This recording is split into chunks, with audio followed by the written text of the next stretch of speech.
What's good, YouTube? This your man Spill Dog.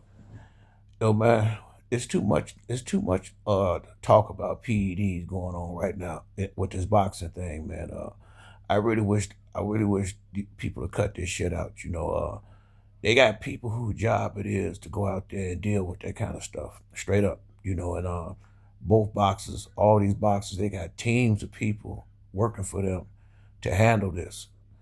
Uh, I've heard people come in the comment section saying stuff to me because I say I don't care what nobody doing. Look at, man, we are fans, most of us. Some of these content creators, I guess they got so many subscribers that their opinions somewhat matter to the people involved in these shows or whatever. So people feel the need to to come out and say something about it. But from where I'm sitting at, man,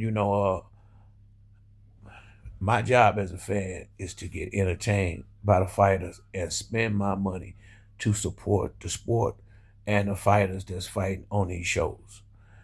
We finally getting these fights on a regular basis that we want.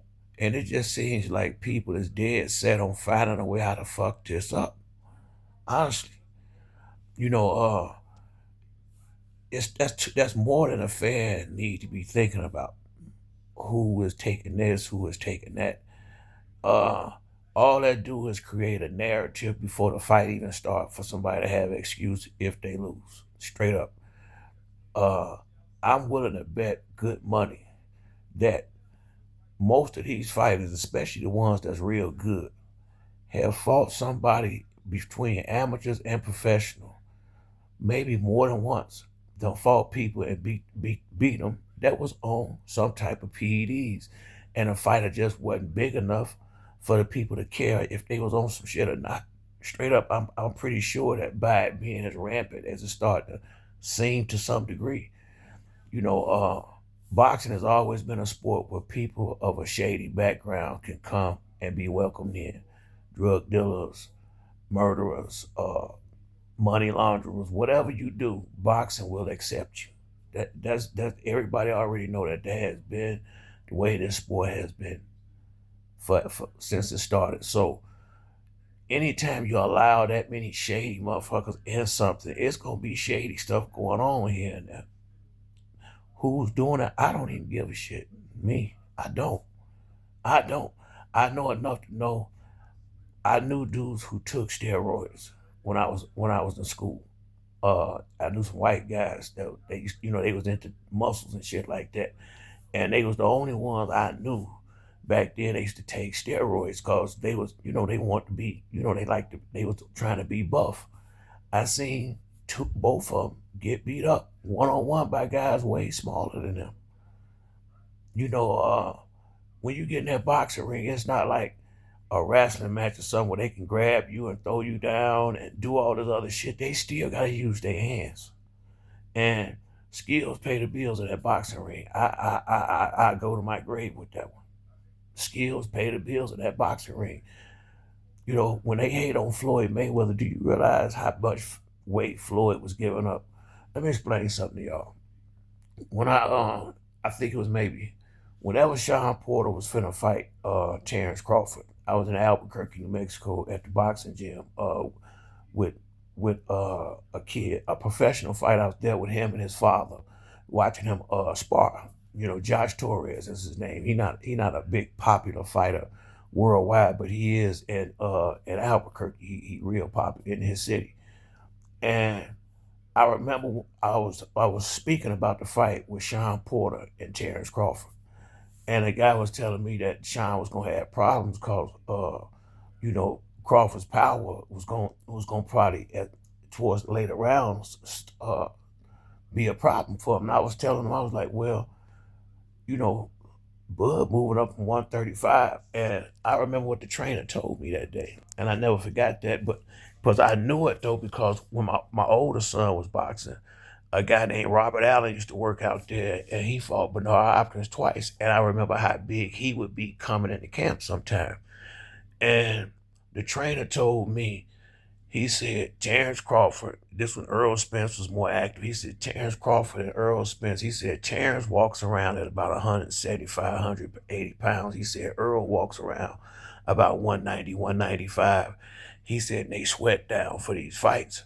So quite naturally, once Bud get in shape, he's basically able to eat like he eat regular and train for Canelo, and that's probably why he looks so swole and cut up like he do. Like I say, I have cancer, and I've been through a lot of surgeries and radiation and all type of shit over the years.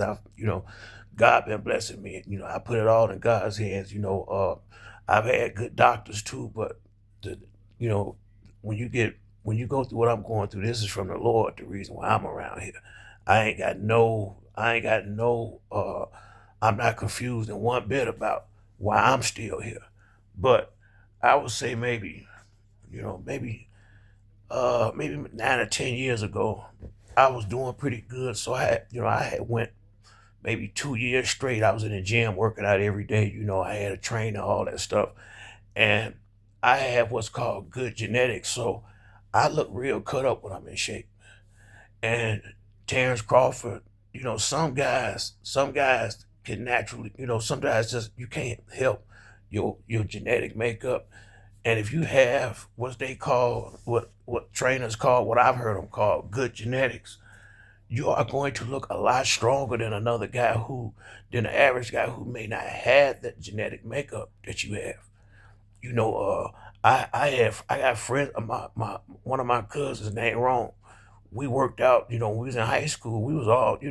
I went to high school in Atlanta in the South. Lifting weights is what we do for fun down there. That's why I say them guys in Georgia, Florida, Mississippi, the motherfuckers strong down there. I'm telling you. And we worked out. We lift weights, push ups, and shit like that. We did all that stuff for fun. And I think in the 10th grade, I was benching. I maxed out at 225. My cousin, he benched 250. He maxed out at 250. You see me with my shirt off, and you see him with his shirt off. He don't really have no cuts. He funny built motherfucker. That's what I used to say. But he don't have. You can't really see his cuts and shit like that. But the man strong as ox. Him, me, and my boy Fred, both of us. Now Fred had better genetics than I did. We could work out for 2 or 3 months and look like we've been working out our whole entire life. 6 pack, horseshoes, everything. You can see everything. Like Fred had that big neck, had the big neck too. My cousin Dory got a big neck like that when he working out. Some guys just look better in shape than others.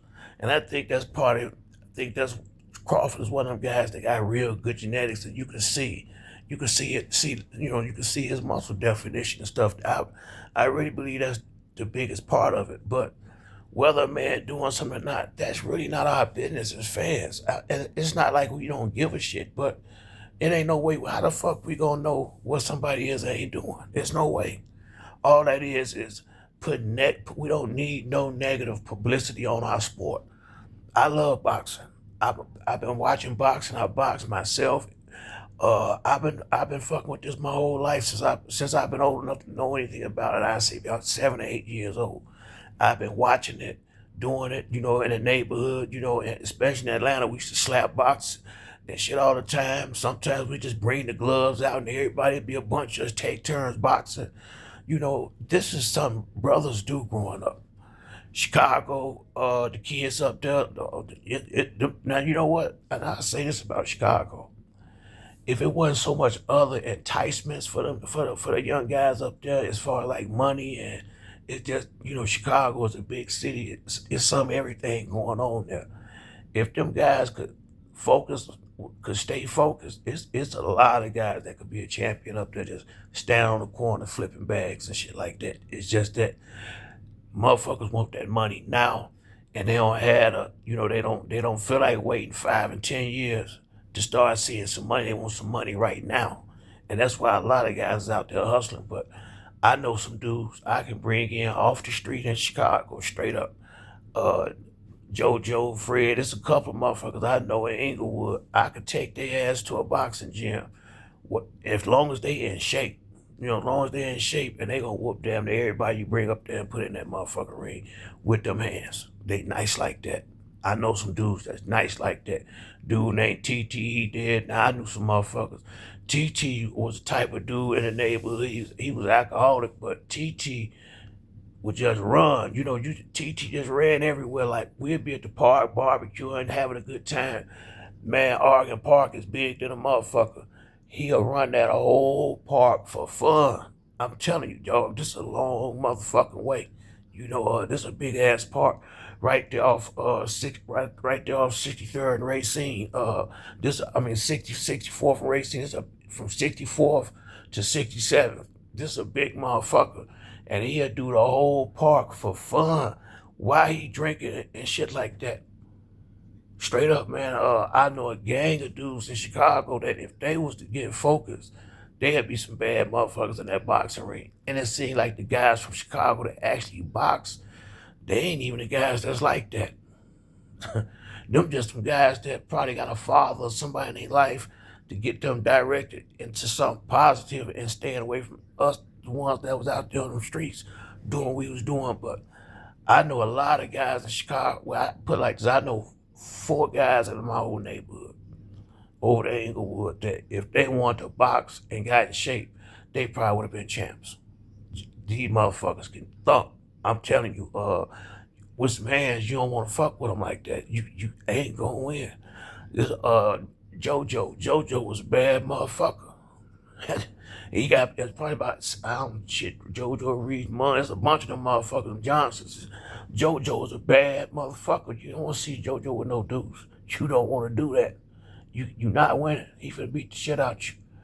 There was some guys like that in the neighborhood. I mean, one-on-one, talking about with these dukes. Shit, you finna get fucked up. And if you take them in a boxing ring, if they in shape, they finna whoop whoever you bring in there. They finna whoop their ass. Ain't gonna be laughing doing it. They do that shit for fun. It's a lot of guys like that. So when you get off to the PEDs and shit like that, man, that's more than we need to be worried about as fans. Sometimes keep your opinion to your motherfucking self with certain stuff. There's no way of proving it. All I want to do is see good fights. That's it. I don't give a fuck how they get them in there. Just get them in there, and let's pay for good fights. I pay to watch fights. I'm not one of these. I'm actually I do it to support the fighters. I know a lot of people that box. They need the money. Just like when these guys had local shows in town, they gotta go out there and sell them tickets and make money. So is it one? It's a hard grind without if you don't have them big promoters and shit like that behind you. A lot of guys go through a whole lot of stuff. That's why I got like Bernard Hopkins was like he was when he got to the top, because it took him so long, because he did it what some might say the right way or his way, however you want to call it. But Bernard Hopkins, he didn't get all that love Roy and some of them other guys got, or that had the machine working with them behind them. So like I say, man, as far as the steroid situation goes, if your man, whoever you going for, got them skills in there, dude can be on what the fuck he want to be on. He got to be able to land the punches. If Devin would have been on point, I don't know if Ryan cheated or not, and don't give a damn. I watched the fight maybe 6 or 7 times. If Devin would have fought the right fight, none of that shit don't happen. Devin went in there for whatever reason. Seemed to me like he thought he was a puncher that night, like he was gonna go knock Ryan Garcia out. And I think just go watch the fight from the first round out. He came out standing in front of the dude. And I couldn't understand that, knowing that only chance Ryan got is to land that left hook. Why would you make it any way easier for him to do that? That just seemed like a bad strategy.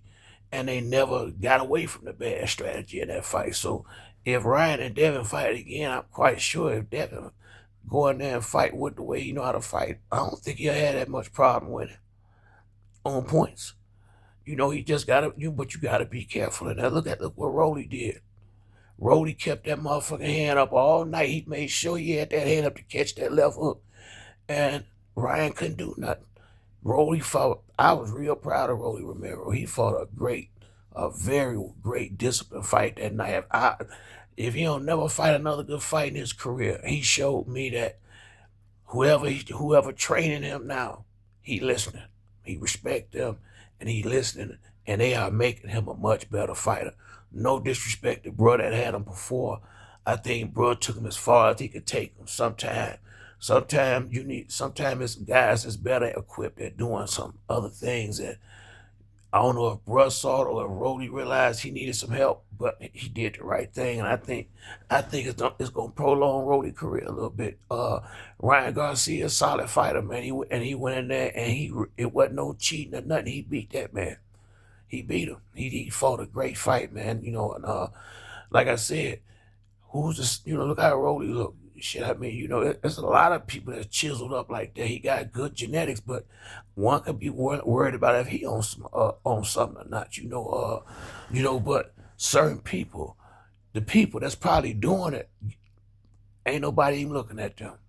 More than likely, the guys that's in the sport doing it and getting away with it is because they might not be that high profile and that great, and people ain't even saying it. I guarantee it's a gang of motherfuckers doing shit that the powers that be or the people with the money don't give a shit about. So they getting away with it, and they probably just ain't that good.